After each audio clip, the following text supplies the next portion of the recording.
તો મિત્રો તમે જોઈ શકો છો કે આપણે આજે પાલનપુરની અંદર આવ્યા છીએ અને એક આપણા અંદર રહેલી જે સુસુપ્ત શક્તિઓ છે કે માણસ નાનો હોય કે મોટો હોય પણ એની અંદર રહેલી સુસુપ્ત શક્તિઓને ઉજાગર કરવા માટેનું માધ્યમ એટલે કે માણસની અંદર રહેલી શક્તિ ક્યારેય પણ ભૂલાતી નથી, વિસર જતી નથી. આપણે એક આ ભાઈ પાટણના છે, શું નામ આપણું? પ્રહલાદભાઈ.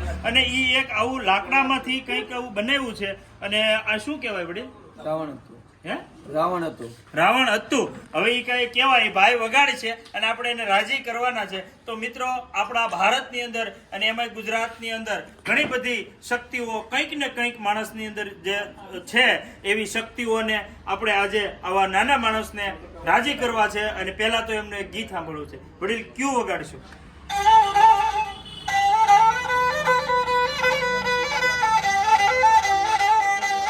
અરે મન કરીને મનખો મળ્યો ને ફરી આપણને નહીં મળે.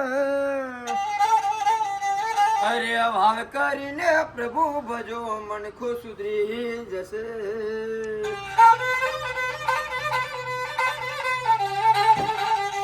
અલ્યા જોઈ જોઈ કોમ કરીજે જીવડા હારો કોમ કરજો.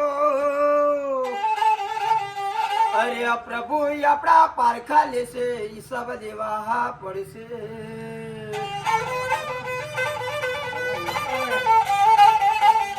અરે નવ મહિના યજના એડી માએ જન્મ દીધો. અરે પેટે પાટા બોધી આપડા મા બાપા કર્યા મોટા મોટા મોટા.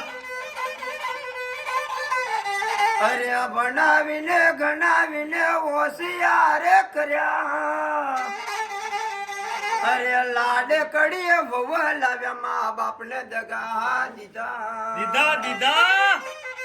હા મોજ. હા મારું ઉત્તર ગુજરાત. પોચા મોગર નગરી આકો ટોપને કરો.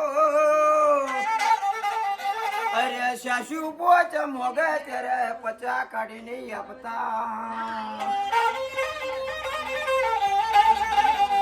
અરે હગી બેના ઘેરે જોને કડવું જેડ લાગે. અરે હાડી બના ઘેરે જોને હોના હલા લીધા. અરે હગા બનો હાડો દેખી મનમો લાયો લાગે.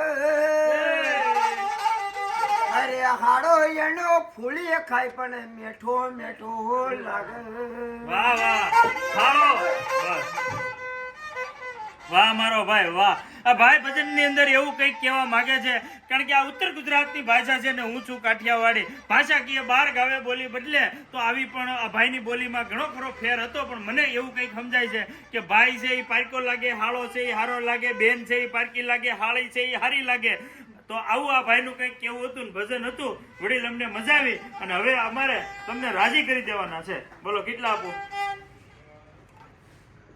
ये तुम्हारा मोय लो मुको घणो मोके मारती केवडी લ્યો રાજી राजी રાજી राजी राजी રાજી રાજી બાપુ રાજી राजी રેડી હાલો. जय गुरु भगवान माता जी गुरु महाराज